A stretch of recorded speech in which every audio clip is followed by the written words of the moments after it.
आज हम पढ़ेंगे क्लास 7 7वें क्लास की इंग्लिश की बुक छठा चैप्टर जिसका नाम है Ivan. Ivan Ivan was a farmer who lived in a village in Russia. Ivan नाम का एक किसान था जो कि रसिया यानी कि रूस के एक गांव में रहता था। He was rich. वह धनी था। He had 3 sons who were laborious. उसके 3 बेटे थे जो बहुत मेहनती थे।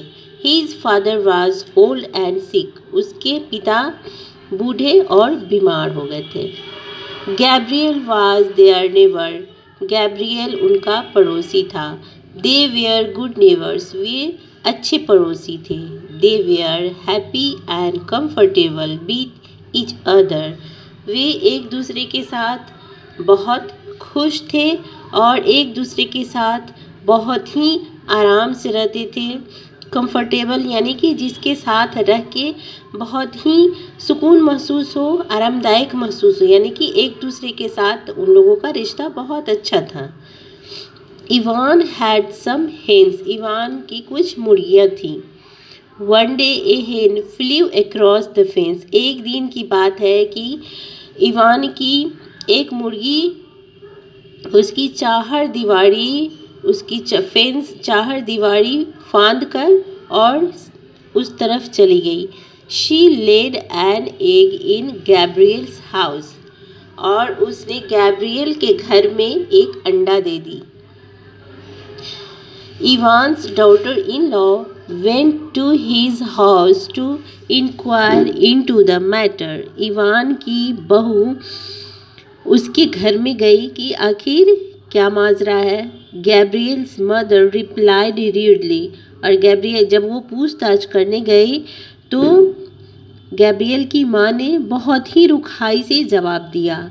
It led to a quarrel. और अगर आप किसी से बात करने जाए और सामने वाला आपको पलट के बहुत ही कड़े लफ्ज़ों में बात करे तो अक्सर जो होता है लोग उखड़ जाते हैं और आपस में झगड़ जाते हैं। तो इसी तरीके से वहाँ भी हुआ और ये बातचीत इतनी बढ़ गई कि एक झगड़े तक पहुँच गई।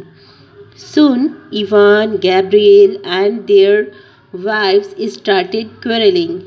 और देखते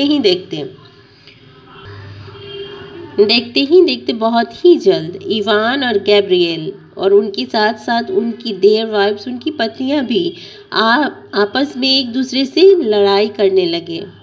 there neighbours had to intervene to pacify them. उनके जो पड़ोसी थे उन लोगों को बहुत समझा बुझाकर शांत करने की कोशिश कर रहे थे।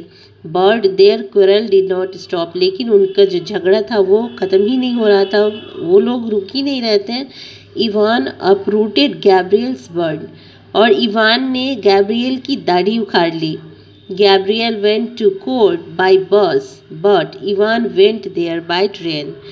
गैब्रियल वहाँ अब देखा कि उसकी दाढ़ी उखाड़ ली तो गैब्रियल बहुत गुस्सा हो गया और वो कोर्ट में मुकदमा करने के लिए बस से चला गया। लेकिन जब देखा इवान ने कि वो बस से गया तो इवान ने ट्रेन पकड़ ली।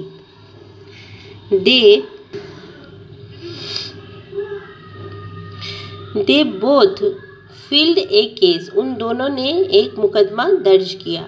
The hearing prolonged. और ये जो सुनवाई थी वो लंबी चली। It ruined them financially. और इसने उन दोनों को आर्थिक रूप से बहुत ही क्षति पहुंचाई। They had no peace. उनके जीवन में अब कोई शांति नहीं थी, वे बहुत ही अशांत जीवन जी रहे थे। दे वेयर नॉट हैप्पी नाउ. अब वे लोग खुश नहीं थे। Evans father who was old and wise. Ivan के पिताजी जो कि अब बुजुर्ग थे, बूढ़े हो गए थे लेकिन बहुत बुद्धिमान थे। Did not like it. उन्हें ये सब बिल्कुल भी अच्छा नहीं लग रहा था, उन्हें ये सब बिल्कुल पसंद नहीं था।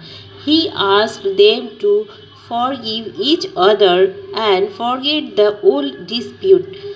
उन्होंने उन लोगों को समझाया कि तुम दोनों एक दूसरे को माफ़ कर दो और पुरानी बातों को भूल जाओ। He asked them, उन्होंने उन्हें कहा, Why are you quarreling over an egg? तुम लोग एक अंडे के लिए क्यों इतना लड़ रहे हो? What's its value? इसकी कीमत ही आखिर क्या है? Hatred breeds hatred, और नफरत सिर्फ नफरत को ही जन्म दे सकता है। In anger you don't know what you are saying and doing. और गुस्से में आकर के तुम लोगों को ये भी नहीं पता चल रहा है कि तुम लोग कर क्या रहे हो और एक दूसरे को कह क्या रहे हो। You lose your patience and wisdom. तुम लोगों ने अपनी सहनशीलता और बुद्धिमत्ता दोनों खो दी है। You know that leads to destruction. तुम्हें पता है कि ये सब सिर्फ बर्बादी का ही रास्ता, ये सब सिर्फ बर्बाद ही कर सकता है। The old man's advice worked. और इस बूढ़े आदमी की जो सलाह थी उसने काम किया। Ivan and Gabriel became reconciled. Ivan और गैब्रियल आपस में मिले और आपस में उन्होंने बातचीत की और आपस में सुलह कर लिया। रिकॉन्सिल्ड, आपस में समझौता कर लिया। Now they began to live together in peace once again. अब वे लोग फिर से एक साथ शांतिपूर्वक जीवन जीने लगे। दे वेयर वेरी हैप्पी नाउ. अब वे लोग बहुत खुश थे। अब यहाँ पे ये कहानी लास्ट हो जाती है, एंड हो गई। ये कहानी कैसी लगी? बहुत अच्छी कहानी है। इससे हम सभी को सीख लेनी चाहिए कि कभी भी आपस में छोटी छोटी बातों को इग्नोर कर देना चाहिए, छोड़ देना चाहिए। छोटी छोटी बातों को लेकर हमें आपस में मनमुटाव नहीं करना चाहिए, झगड़ना नहीं चाहिए, और तब हम अपनी जीवन शांतिपूर्वक हंसी खुशी से जी सकते हैं। और अपने पड़ोसियों के साथ हमारे बहुत ही अच्छे संबंध होने चाहिए ताकि हम अपना जीवन सुंदर से जी सकें। अब यहाँ पे देखिए, आप वर्ड मीनिंग है सिक यानी कि इल, हिंदी में इसे बीमार। फेंस यानी कि बैरिकेड, जिसे घेरा या चारदीवारी बोला जाता है। इंक्वायरी यानी कि टू आस्क, पूछना। पैसिफाई, टू मेक, काम शांत करना। अपरूट, टू रूट आउट यानी कि उखाड़ना। हेटर्ड, कंटेम्प्ट यानी कि घृणा, नफरत। रीडली यानी कि हार्शली, रुखाई से। फॉरगिव, टू पार्डन, क्षमा करना। अब यहाँ पे है कुछ क्वेश्चन है, इसे आप देख लेंगे। Who was Ivan? इवान कौन था? Ivan was a farmer. Where did he live? He live in a village in Russia. Who was his neighbor? Gabriel was his neighbor. Who began to quarrel? Who began to quarrel? Ivan, Gabriel, and their wives began to quarrel. Who reconciled them? Ivan's father reconciled them. Write T for true and F for false statement. Ivan was a rich farmer. Yes, Ivan was a rich farmer. The hen laid eggs in the street. No. Wrong. Gabriel uprooted Ivan's bird. No. Ivan uprooted Gabriel's bird. Anger leads to destruction. Yes, anger leads to destruction. Right. Ivan and Gabriel did not become reconciled.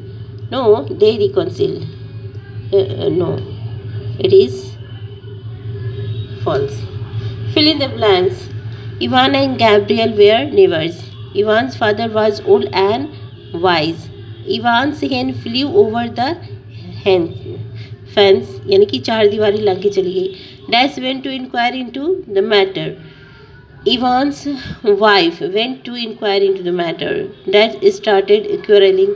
Ivan, Gabriel and their wives started quarreling. At least Ivan and Gabriel became reconciled.